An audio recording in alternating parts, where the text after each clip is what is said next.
ఇప్పటి పోరలకు తెలుగు పోయి చేతులు పెట్టి చదువుమనురుల్లా ఒక్క పేజీ చదువుతానికి తండ్లాడుతుంటారు. హే ఇప్పుడంతా ఇంగ్లీష్ మీడియం చదువులేనాయే అంటారేమో.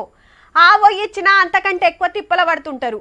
చాలా మంది వొయ్యిలల్లో ఉన్న పాఠాలు బట్టి పడటానికే కింద మీద అవుతుంటారు.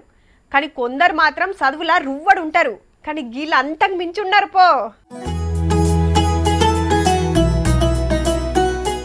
పోరలు పట్టుకున్న వొయ్యిల వెనక పెద్ద కథే ఉన్నదుల్లో పాఠాలున్నాయి కాదు, మరి సొంతంగా పోరలు రాసిన పుస్తకాలే అవి. అగో గింత చిన్న ఏజ్లో వొయ్యిలు రాసుడేంది అంటారా?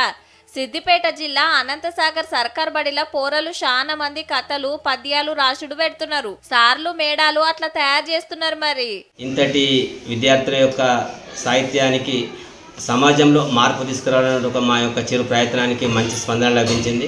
గీ తమ్ముడు ఒక్కడే 18 కథలతోటి సొంతంగా విశ్వతేజం అనే వొయ్యి రాసిండు. ఇప్పటికే 23 స్టోరీలు రాసేసిండట. నేను 23 కథలు రాశాను. అందులో 18 కథలు ప్రచురింపబడ్డాయి. ఇంకా ఆ 18 కథలతో కూడిన ఒక బుక్ విశ్వతేజం అనే బుక్ ప్రచురింపబడ్డాయి.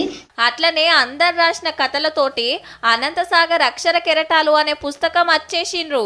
8వ తరగతి చదువుతున్నాను. నేను 2 కథలు రాశాను. వస్తువు విలువ మరియు ఎవరి టాలెంట్ వారిదే.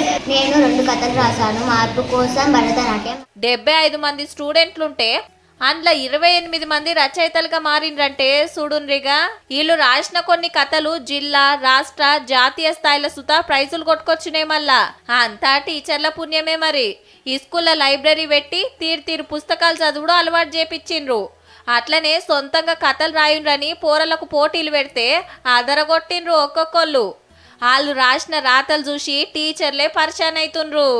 మా పిల్లలు ఇలా కథలు చదువుతూ రాస్తూ కూడా ఎక్కువ సబ్జెక్టు విషయాలపైన మళ్ళీ వాళ్ళు కూడా ఉన్నత స్థాయి చేరాలని.